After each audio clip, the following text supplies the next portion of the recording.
What's up, all you legends? Welcome back to the channel. In today's video, we're gonna look at all you need to know about Pokemon collecting.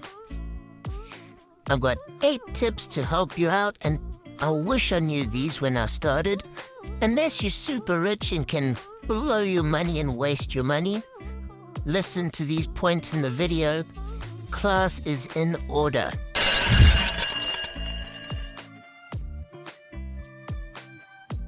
Our first tip is to be patient. You can't go and buy everything in the first week, blow all your money, get carried away. First tip is to join Pokemon groups. Search for Pokemon groups on Facebook or in WhatsApp groups. Ask around, visit stores in your area. Get in touch with people in the hobby that are more knowledgeable. And when you're in the group, just watch and learn. See how things go. In groups, a lot of people host claim sales, auctions. So just sit back, learn how things work, and get familiar with the cards and the prices. You should definitely look up and get familiar with different sets from different eras. There's a lot of stuff to learn about collecting Pokemon cards. So just to try pick up as much information as possible before buying. And the third tip here is to look up local stores.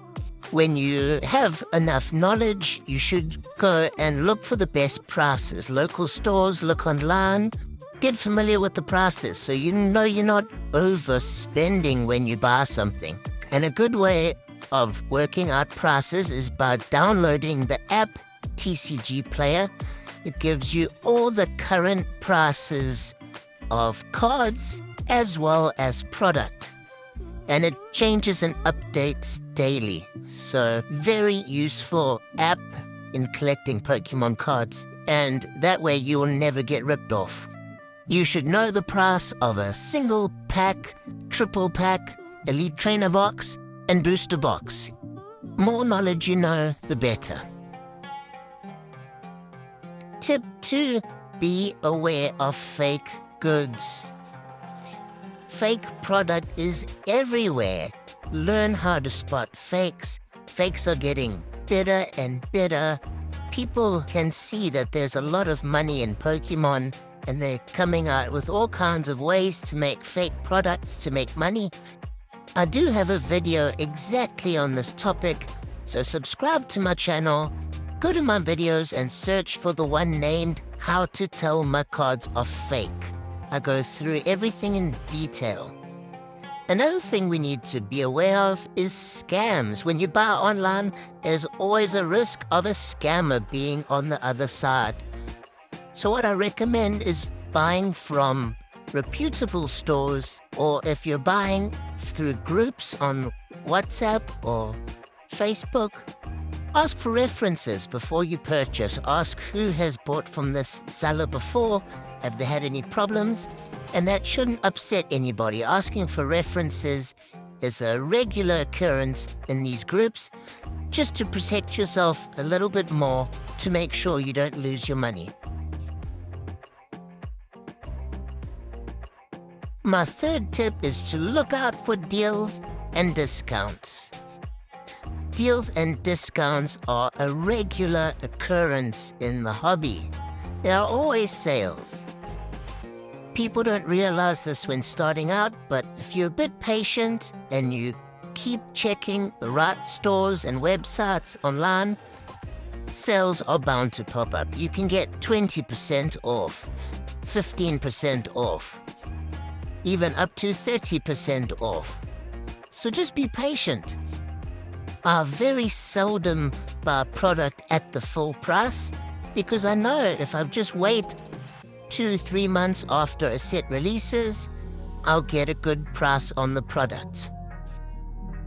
Tip number 4, and probably the most important, don't fall victim to FOMO. FOMO is the fear of missing out. Every 3 months, a new Pokemon set releases, and everyone loses their minds. People go crazy. They see the new amazing chase cards, and they want it as quickly as possible.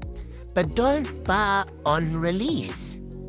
Pokemon singles are 2 to 3 times more expensive in the first 2 or 3 weeks after the set releases. If you're a bit patient and you wait 4 to 7 months, cards can drop up to 60% in price, which is a massive saving by just being a bit patient. Why pay full price when you can get it for half the price in a few months down the line? If you watch the trends when a new set releases, you'll see this is the case. The 5th tip I wish I knew when I started Pokemon collecting is to buy singles. Pull rates are super difficult these days. The sets are huge. Sometimes there's 200 plus cards in a set, and it's really difficult to pull the card that you actually want, and a lot of people don't realize this. Sometimes to get the best cards in a set, the pull rates is 1 out of 800 packs or 1 out of 1,000 packs. When you buy singles, you know what you're getting. If you buy a card at a low price, it should stay at that value, or if you're lucky, even go up in price. My 6th tip is to make a budget and don't overspend. I have seen countless people come into the hobby and just buy up everything they see and get in financial trouble. Only buy what you can afford. Set yourself a budget. If you have $10, $20 that you can spend on Pokemon cards, that's perfect. You don't need a lot of money to get into the hobby. You just gotta be a bit patient, look for deals. Slow and steady wins the race. Collecting's a marathon, not a sprint. If you get 1 or 2 good cards every month, that's perfect. You don't have to buy everything you like and every alt art in the first week. Don't get yourself in financial trouble. That is one way that you will be leaving the hobby. And also, if you need extra cash, sell off your unwanted bulk or unwanted cards and use that money to buy new cards. Take your time, slowly collect and build up your collection. I've already been collecting for about 3 years and I don't have a ton of stuff, but it's the enjoyment of slowly building your collection.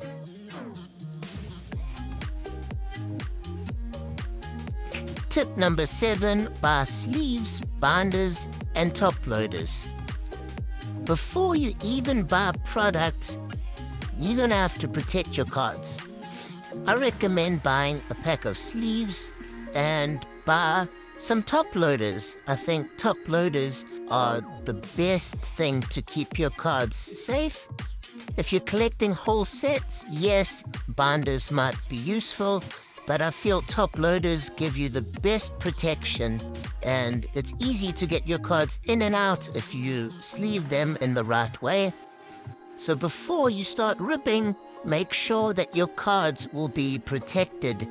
You don't want to damage your cards while waiting for sleeves or top loaders to arrive. What you can do is use deck boxes or either find a container that fits all your top loaders to keep them all together neatly. The final tip is to have fun and enjoy the hobby first. Pokemon collecting is supposed to be fun, and there's many different collection goals. Some people want to collect whole sets. Other people want to collect subsets like alternate arts, gold cards. Some people just want to buy and sell to make money. Some people enjoy playing the TCG game, which is extremely fun. So there's many different ways or different points of view for getting into the Pokemon TCG as a hobby. It is important to always be kind, helpful, and respectful to other Pokemon collectors. Pokemon is a great way to make friends, meet new people, and have fun, and that's what is important to remember. I hope you found these tips useful.